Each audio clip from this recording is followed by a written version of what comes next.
Okay, one thing we kind of mentioned while we were out trolling, two of the most critical things to determine if you're going to catch a lot of fish is you got to fish the tide change and the salooner periods. If you don't know what salooner periods are, look them up. There's usually 4 feeding periods a day, 2 majors and 2 minors, depending on where the moon is in relationship with the earth.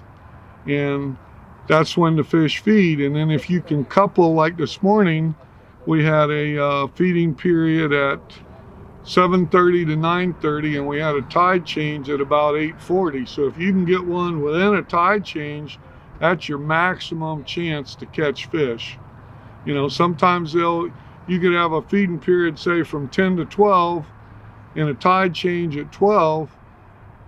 Usually if the tide is slow enough, they'll eat during the feeding period and the tide change. Some days they might not eat on the feeding period, but you'll catch all your fish in just the hour that the tide changes, or hour and a half. So you want the last hour of the tide, the change, in the first hour of the tide. That's when the tide slows down and the fish will come out from behind the structure or up off the side, and they're feeding on crabs and other baits that are being washed by the tide. But when it's really ripping, they don't want to fight all that tide and expend all that energy trying to feed. They just wait for the tide to get right, and that's when you want to be there.